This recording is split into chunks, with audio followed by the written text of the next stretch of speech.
Well, thank you to everyone for joining us today as we are here at our edition of Daily Connections. Today is April 16th. I heard through the grapevine that today is Wear Your Pajamas to Work Day, which is great for many of us. Many folks have been wearing their pajamas to work since mid-March, and so today is freeing in that. Some of us have continued to dress up every day, and today gave us a chance to at least wear our fuzzy slippers. So as happy National Wear Your Pajamas to Work Day.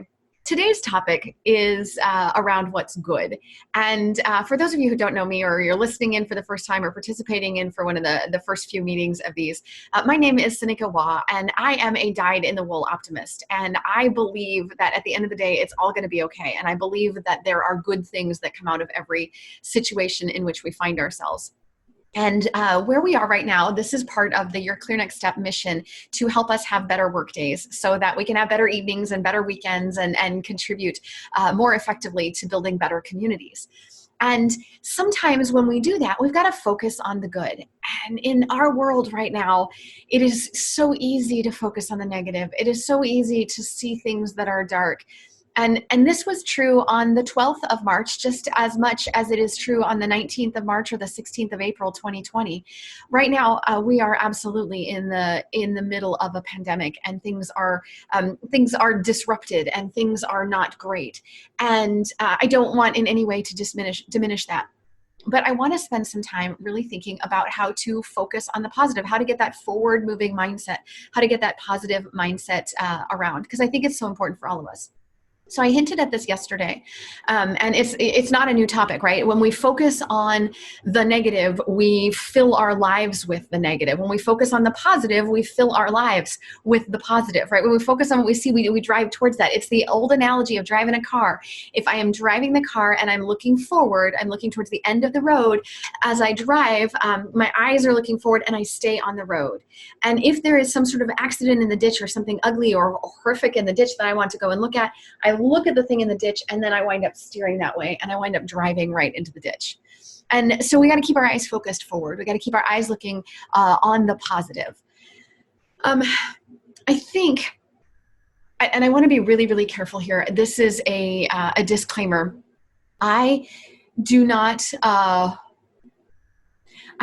in any way want to diminish. I do not want in any way to diminish the economic impact of this current pandemic. I am in no way downplaying the personal, the financial, the emotional, the physical, the toll that this moment is taking on many of us individually and collectively. That's not what I'm trying to do. So please don't imagine that that's what I'm doing. I also have a disclaimer that as a dyed-in-the-wool optimist, even I am not advocating for naively viewing every situation through a rose-colored lens, right? I am not saying, just look at everything and smile and it'll all be okay. Some things are really, really tough, and emotions are hard and moments are hard. And I don't want to downplay the truth that's in front of us. But, and here's my big but, so they're my disclaimers. Emotional intelligence teaches us that a dimension of self-management is a positive outlook. So there is, as we talk about emotional intelligence, and this is something I teach on all the time, emotional intelligence, right? I start with self-awareness, and then I move to self-management, and then I move to other awareness, and then I move to relationship management. And I can't move to relationship management until I understand who the other person is. And I can't move to other awareness until I get out of my own way, which is self-management. And I can't get out of my own way until I understand who I am, which is self-awareness. So one of the second, when you get into self-management, one of the big dimensions there is positive outlook. There has to be a self-management that allows us to have a positive and forward-moving outlook. And I believe that there are those of us who are wired, like we can't help it. We're wired to see the roses and not the thorns. And we're so darn surprised when they stick us. There are those of us who are naturally wired that way. And there are people who are not as wired that way. But I also believe that it can be taught. I believe that a positive outlook is a thing that we can train ourselves. And I remember years ago being in a coaching session with a colleague who would refer to herself as a pessimist pretty regularly. And she said, I don't understand this. Everybody's telling me I need to be more optimistic. Everybody's telling me I need to be more optimistic. I don't understand it. Why should I? I'm just fine as a pessimist. And I think over the years of coaching her and spending time with her, we've seen the ability to influence influence others, the ability to lead, the ability to move forward and progress in one's career and in one's development and in one's sphere of influence, your sphere grows when you have a positive forward outlook, when your outlook is positive and forward thinking rather than sort of retractive and negative. You have a better ability to influence. And so I think if you are looking to influence or brighten spirits or leave a legacy or bring others along, then I think that positive outlook is a thing that's required. And it is part of one of the 12 dimensions of emotional intelligence. So I think it's definitely a thing we need to talk about. So I think part of how we do it is we make a conscious and intentional habit, a deliberate effort to focus on positive things.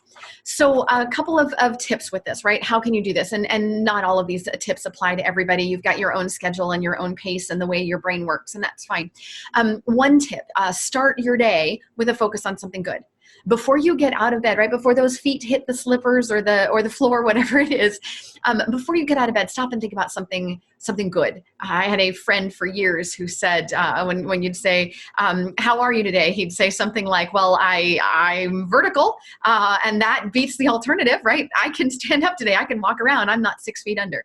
And so he would start a day focusing on something good. Listen for the birds outside in the springtime. Listen, try not to pay attention to the snow that'll be out there in the morning. But start with something positive, right? Something good. I'm grateful for the other people in this house with me. I am grateful for the ability to sit up. Something positive. So a second tip is to keep a gratitude journal. If you're a journaler, not everybody is, but if you're a note taker or a journaler, every time something happens that you're grateful for and that's positive in your world, take a note of it, write it down, and watch those pages get filled. If that's one of those things that you're also a color, you like to color and fill that place with color, wait till you see the beauty that comes out of that when you keep a gratitude journal.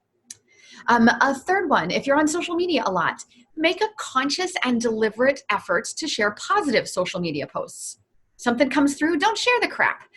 Choose the positive instead. There was a post today that caused me to laugh out loud. It was so funny when someone shared it. So I shared it right along again. If it makes you laugh in a positive way, if it's uplifting, if it's joyous, if it's a message of hope, if it's a message of forward moving, share those. And, maybe the negative ones, don't share them as often, or exponentially share more positive than negative. We talked yesterday about how when a series of things happen to us in a day, we remember, even though far, far, far more positive things happen than negative things, we dwell on the negative. So you have to sort of force yourself and train yourself to really think of those positive things. Spend time with positive people. There's a tip. Spend time with positive people. And I don't think it requires physically sitting next to them for the positivity to rub off. I think the positivity rubs off over Zoom. I think it rubs off over the phone. I think it rubs off in emails. I think it rubs off in phone calls. I think it rubs off in chats, whatever, in texts. Spend time with positive people. When they were making the Men in Black movies years ago, there was an interview with Tommy Lee Jones, and they were asking him, well, Tommy Lee Jones, you're really funny in those movies. How did you get to be so funny? And Tommy Lee Jones looks at the interviewer and he says, well, I'm not naturally funny. I just stand as close to Will Smith as I can get, and it rubs off. And I think there's something to be said for that, right? If you know positive people, get as close to them as you can. It will rub off.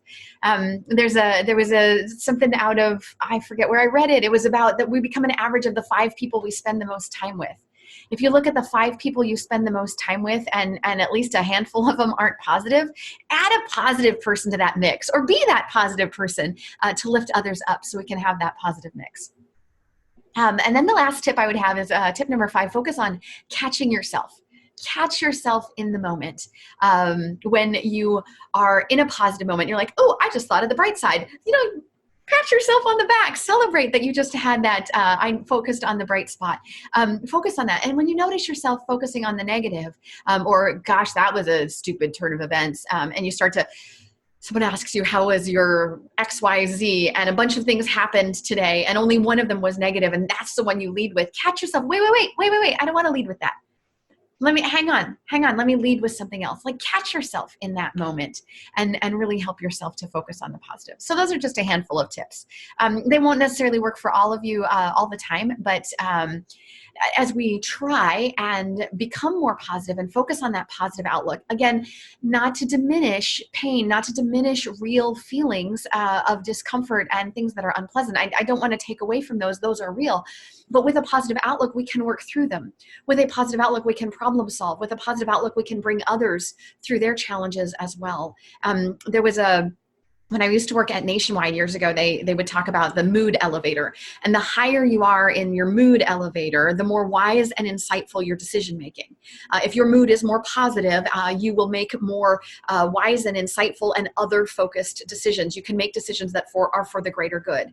If your mood is low, you'll make these self-preserving kind of instinctual protective decisions. And so in our training at Nationwide, we learned to raise your mood elevator, right? You would certainly raise it in the moment of decision making. But the point about raising your mood elevator shows us that we need to lift our spirits, right? We need to intentionally and deliberately focus on the positive. So as I open this up for conversation here in a little bit, I want you to share, I want you to be thinking right now, we're going to practice thinking about the positive. And COVID-19 has been wildly disruptive.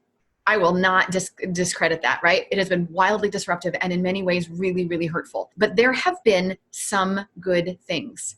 Something good has happened in your life. Something good has happened in the life of someone you know personally. Something good has happened and you've seen it on Facebook. You've seen it on social media. You've heard about it. And what we're going to do right now for these next few minutes is we're going to focus on the good stuff that we've seen. And I've got a running list here and I will happily share my running list as it comes, but I want to hear from you as well. What are some of the great things that you have seen?